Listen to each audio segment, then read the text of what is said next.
Assalamualaikum warahmatullahi wabarakatuh. Salam Selamat warahmatullahi wabarakatuh. siang para penggemar Kesbangpol ya. Ini adalah pertemuan kita yang ketujuh ya untuk pembahasan di klinik kesehatan bangsa.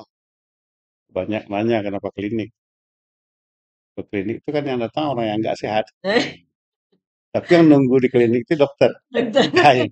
Jadi artinya kita di sini menyembuhkan orang yang masalah kebangsaannya bermasalah. Iya, iya, iya. Jadi yang kita bahas hal-hal seperti itu.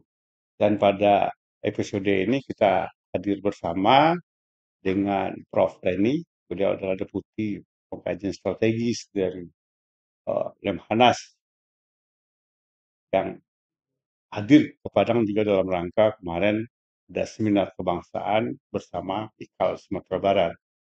Dan pada hari ini kita harus menculik beliau ya karena beliau adalah satu-satunya Bundo Kandong Sumbar yang ada di Jakarta dan sekarang menjabat sebagai deputi di Lemhanas. Kalau tentara tuh bintang berapa? Tangguh. Nah, jadi Prof. Reni setara aja bintang 2. Ya mau bintang 1, karena eselon 2. Iya.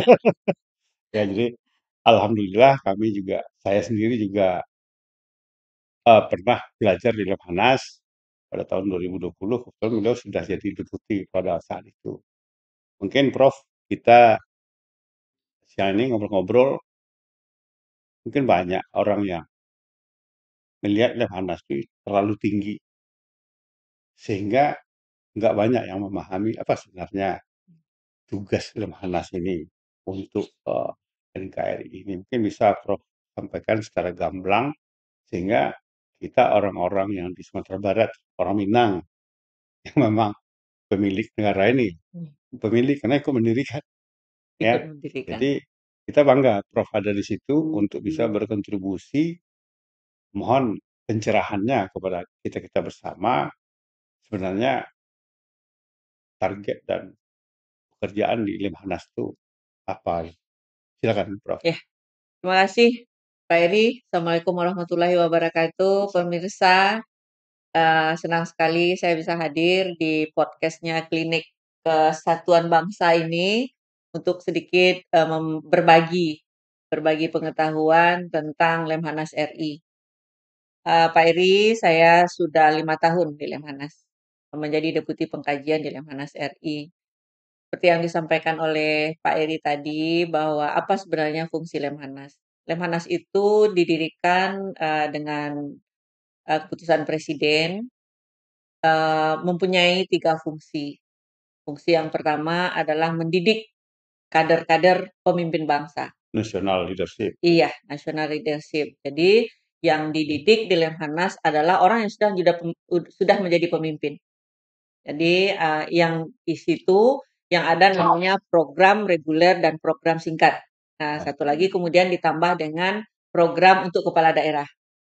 Jadi program reguler itu selama 7,5 bulan, program singkat itu 5,5 bulan, dan program untuk kepala daerah itu 3 bulan. Nah, itu dia mendidik para pemimpin, kader ya, para pemimpin. Jadi artinya mereka sudah matang, sudah pada posisinya. Kemudian fungsi kedua adalah pengkajian strategik. Jadi waktu itu Bung Karno berpikir bahwa antara sipil dan militer Ya. pada tataran tertentu harus mempunyai cara pandang yang sama terhadap bangsa dan negara. Nah, waktu tahun 65 Lemhanas itu didirikan, polarisasi itu terlihat jelas antara sipil dan militer. Sehingga Bung Karno, saya jadi merinding. Bung Karno berpikiran untuk mendirikan suatu organisasi atau suatu lembaga di Hubungan. mana keduanya bisa bertemu di sana. Nah, itu untuk pendidikan. Nah, para pemimpin ini harus mempunyai pemikiran yang sama tentang geopolitik dunia. Ya. Nah, karena jangan hanya bisa menggunakan bedil dan senjata, tetapi juga mempunyai pemikiran strategis tentang geopolitik dunia. Sehingga bersamaan dengan itu juga dikeluarkan, dimunculkan pengkajian strategi. Nah, dalam peraturan presiden itu, pengkajian strategis itu user-nya cuma satu, hanya presiden. Presiden. Jadi dia mengkaji suatu persoalan bangsa baik nasional, regional maupun internasional secara holistik, integral. Nah, sehingga eh, para pemimpin itu bisa berpikir, bisa melihat dengan posisi Indonesia ada sekarang, dia harus berbuat apa Situasional. di lingkungan strategis Ya. dunia, apakah itu secara global maupun secara regional. Nah, kemudian tahun 2006, ketika para pemimpin bangsa ini sudah dididik, itu kan hanya 200 orang per tahun, Pak. Karena tidak bisa banyak untuk, Di Lemhanas pendidikan ya. di Lemhanas itu, hanya 200 orang per tahun. Nah, bagaimana caranya untuk mempercepat? Nah, sehingga muncullah deputi yang ketiga 2006 itu, deputi kebangsaan, Kebangsaan. pemantapan nilai-nilai kebangsaan. Sehingga disitulah masyarakat umum bisa, apakah dalam bentuk komunitas, dalam bentuk tokoh-tokoh masyarakat, dalam bentuk organisasi-organisasi massa, nah bisa. Nah itu lamanya hanya 5-7 hari. Nah namanya pemantapan nilai-nilai kebangsaan. Itu sebenarnya tugas fungsi pokok dari Lemhanas RI. Ciri-ciri strategis itu apa tuh? Apa ciri-cirinya yang dikaji ini harus ini strategis nih. Iya. Jadi, kalau Lemhanas itu kan melihatnya dari sudut pandang tidak hanya satu aspek. Ya, Ya, kalau kita di Lemhanas, Pak Eri mungkin tahu, kalau kita menulis itu dari aspek Astagatra. iya, Jadi ada 3 gatra yang tiga statis, ada 5 yang dinamis. dinamis. Yang statis itu sumber kekayaan alam, geografi, demografi. Sementara yang dinamis Yes, ada itulah. ideologi, politik, hukum, ketahanan, ya, Ipolexus Hankam lah. Nah, itu yang strategis, Pak. Jadi kita memandangnya tidak dari segi segi satu aspek saja. Berarti luas sekali. Sangat luas, Pak. Luas sekali. Jadi kita seperti mengeker, nah, ya kan? Akhirnya Ngeker, NKRI ini mau diapain? NKRI dari segala aspek. Jadi sekarang kan kita melihat ada fase ya sebelum reformasi, setelah reformasi, sama pandemi, Bu. Iya, Walaupun pandemi ini di luar politik. iya, Tapi ada yang berubah kita lihat setelah reformasi dan pas pandemi ini iya, pun ada merubah dan berpengaruh kepada tatanan. wawasan kebangsaan kita. Iya. Mungkin apa kira-kira next yang harus kita lakukan? Iya. Eee, Pertama Gubernur Lemhanas itu Pak Andi Wijayanto dilantik oleh presiden, beliau diperintahkan untuk mengkaji, transformasi digital dan, Transformasi eee, digital. konsolidasi demografi. Karena apa?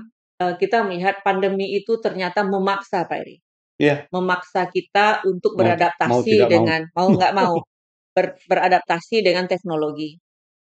Apapun sekarang, kita harus mampu beradaptasi dengan itu karena, eee, semak semua negara mempunyai, strategi sendiri untuk bagaimana mereka, masuk ke dunia digital itu. Nah, itu kan akan terjadi disrupsi. Iya. Disrupsi pekerjaan. Mungkin anak-anak sekarang ketika kita tanya, tahu nggak dia warna kuning yang di sepeda gitu kan, itu kira-kira apa? Atau menelpon gitu kan, tukang pos dia nggak lihat lagi gitu kan. Kering-kering, kering-kering nih ya. Nah, terus mungkin kalau kita tanya ke mereka, tahu nggak plus 62 30 atau plus 62, kalau plus 62 mungkin mereka Indonesia. masih tahu ya, karena, apa namanya, sekarang mereka di dunia medsos juga itu. Tapi mungkin, Palembang umpamanya berapa, Nah, plus 50 plus, 30 umpamanya, plus berapa, mereka nggak akan paham. Apa maksudnya itu, bahwa itu adalah kode wilayah, gitu. Jadi banyak hal yang sudah berubah. Kemudian cara juga, pergaulan juga. Anak-anak sekarang pergaulannya dia nggak lagi mengatakan bahwa teman sekolahnya, karena mereka kan udah bukan di sekolah lagi. Mhm. Kebanyakan sekarang saya kemarin ketemu dengan teman saya, dia bawa anaknya, "Hafiz sekarang udah kelas berapa?" "Kelas 7." "Kelas 7, oh di mana?" "Homeschooling Tante." "Homeschooling?" Homeschooling. Iya kan? Nggak ada sekolah. Saya bilang, "Oke, kelas 7 berapa orang temannya?" 5 orang, tapi sekarang tinggal Hafiz sendiri. Loh, Ah, hanya 1 orang, gitu. Tapi happy nggak gitu? Dia bilang happy. nah, Jadi gimana Pak Eri?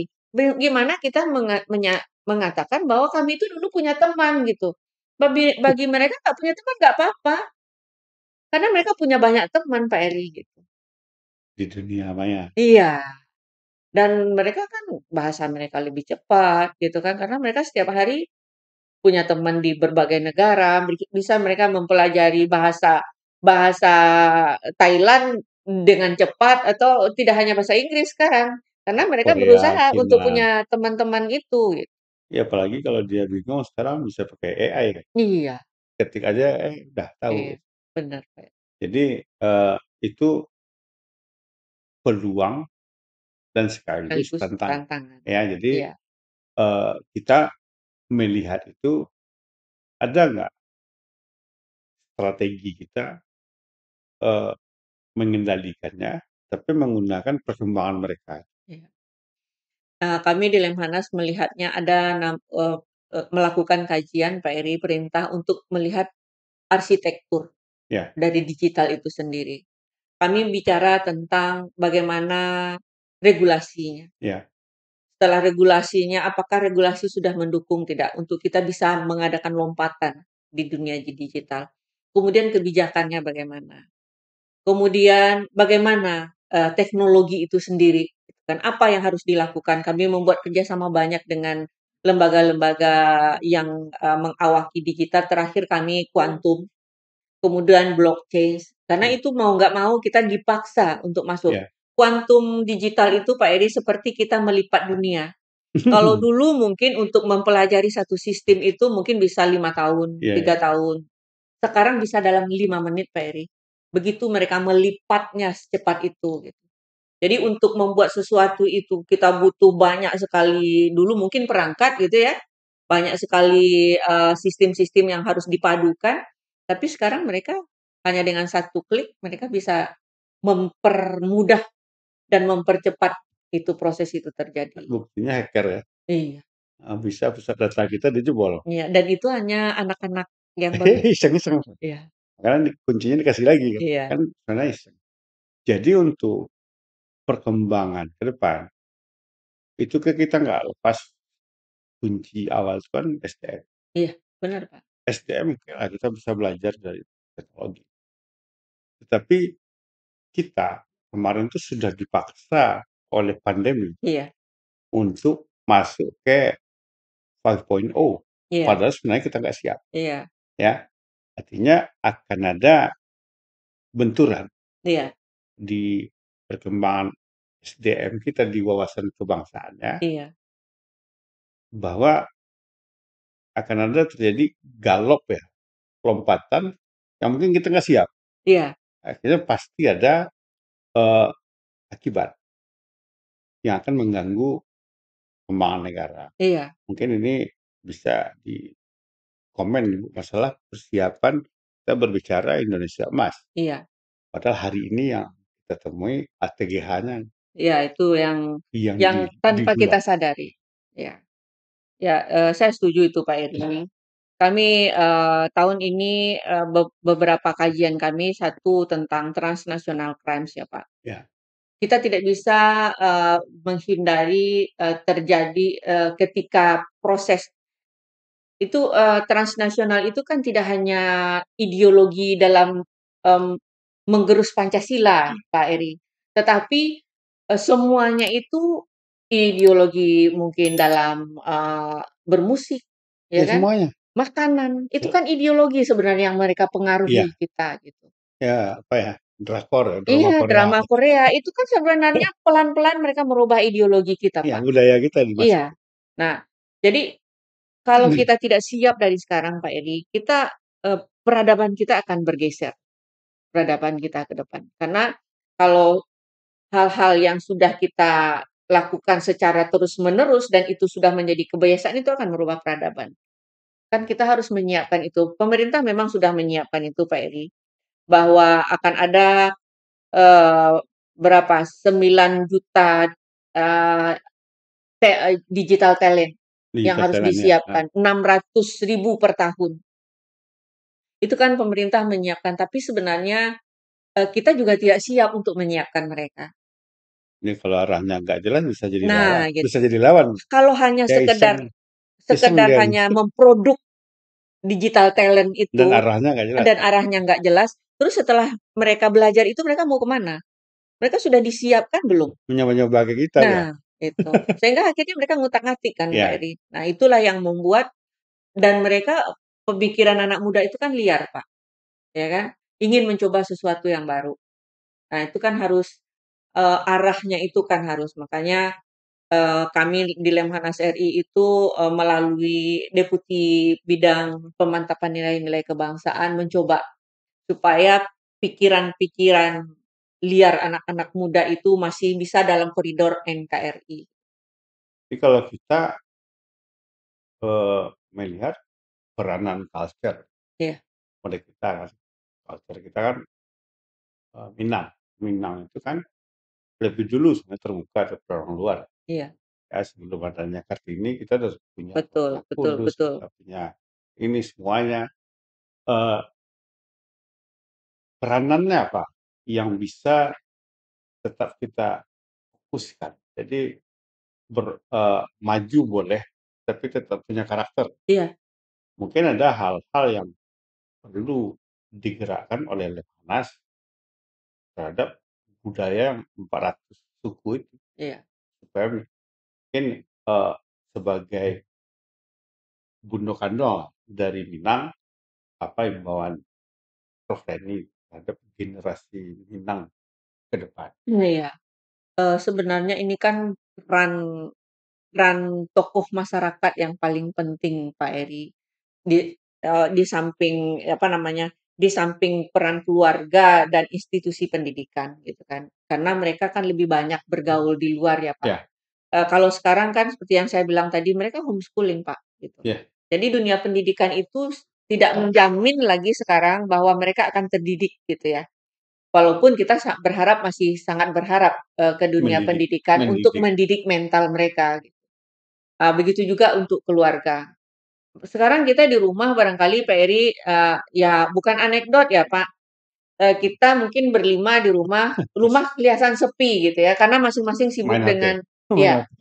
sibuk dengan dunianya sendiri-sendiri. Kalau tidak ada aturan yang dibuat di rumah, ya kan, Disepakati ya, dan yang sepakat. disepakati bersama, contoh umpamanya makan, sudah ketika makan nggak ada handphone. Ya, Atau umpamanya pas barang di rumah itu jam berapa? Jam 5. Jam 5 sampai jam 6 kita nggak ada handphone. Itu kan kesepakatan kesepakatan bersama di dalam keluarga. ini kira-kira apa ya yang bisa mempush karena dasarnya keluarga. Iya, Artinya kita harus punya eh, program nasional. iya, Dulu kita kan kalau keluarga berencana itu kan kita pikir hanya KB beranak dua. iya, Ada yang diharapkan kan memang apa yang harus dilakukan di keluarga, iya. keluarga yang baik. Mungkin apa yang bisa kita pushkan ke depan menurut Lemhanas Ya, berdasarkan pengalaman-pengalaman yang ya belakangan. memang Lemhanas, secara detail juga tidak tidak terlalu masuk karena kami menganggap, Lemhanas itu, khususnya untuk kajian ya Pak Eri, Lemhanas bisa turun melaksanakan kajian apabila dianggap bahwa kementerian dan lembaga Tidak, yang membidangi itu sudah koordinasinya mungkin antar lembaga, koordinasinya sudah tidak berjalan sebagaimana mestinya. Karena kadang-kadang kan, kementerian ini merasa sudah cukup apa yang mereka lakukan. Yang dia nyata nggak mau sajalah, disalahkan, ya, dia yang nggak mau nyata aja disalahkan. Pak, pandemi. Iya ya, Ketika kita kan nggak pernah berpikir kita akan melewati masa itu gitu, ketika pandemi. Tapi kita semua tergagap-gagap ketika awal pandemi. Kita tidak punya vaksin, kita tidak punya bagaimana caranya, bahkan untuk APD, untuk masker saja kita Hmm. tidak memproduksi dalam negeri, Pak, Ya, gitu kan. Dan kita juga tidak ada yang ambil alih tanggung ya, jawab itu langsung. Kalau itu persoalan kesehatan, mestinya kan sektor Kementerian Kesehatan, sektor kesehatan. sektor kesehatan yang leading-nya Ya, gitu ya. Tapi kan nggak bisa. Kita memang, untuk, pulih itu memang lebih cepat dibanding negara lain. oh, Tetapi itu kan effort-nya sangat luar luar biasa, biasa.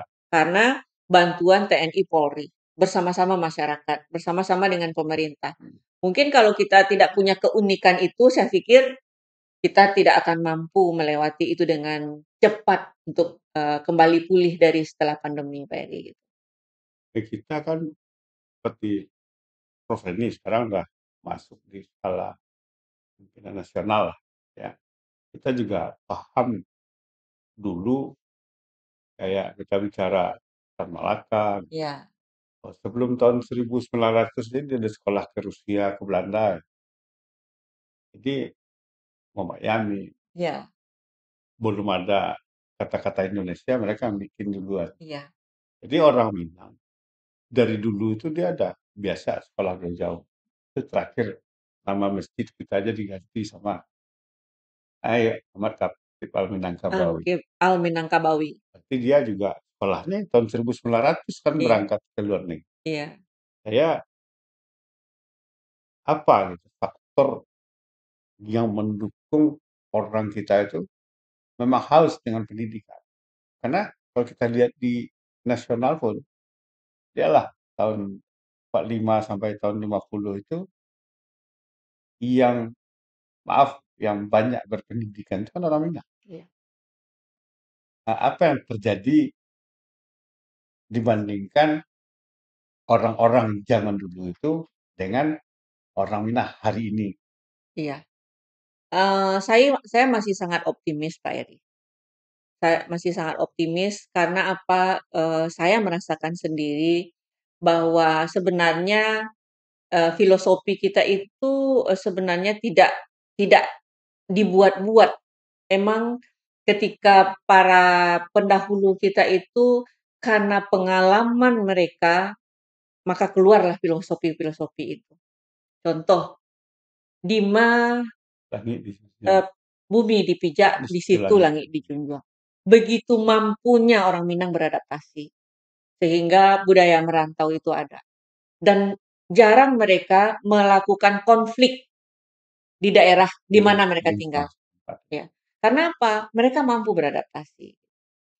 Dan, kita juga kalau kalau saya selalu bilang, saya sangat beruntung dan sangat bangga menjadi perempuan Minangkabau. Ya. Karena apa?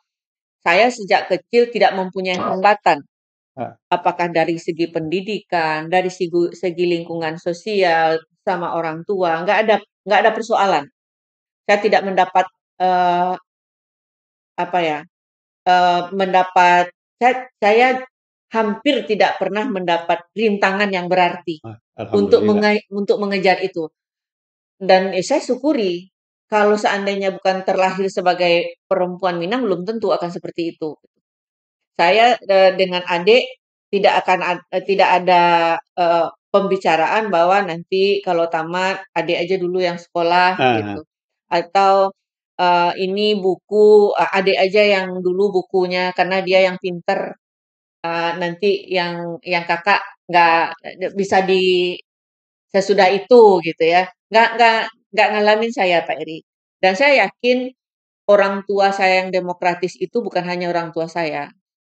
Semua orang tua di zaman saya, kalau menurut saya, mempunyai pemikiran yang tidak jauh berbeda dengan orang tua saya yang tidak, berpendidikan tinggi gitu ya, tetapi mampu, membentuk karakter saya menjadi karakter yang berpikir secara bebas gitu, tidak merasa terperangkap oleh budaya Minangkabau itu, gitu, walaupun saya perempuan.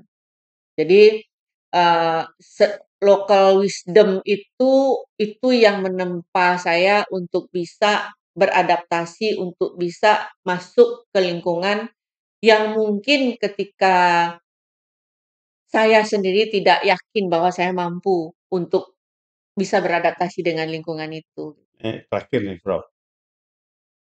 Kita perempuan, kita berdasarkan asal kita orang sipil.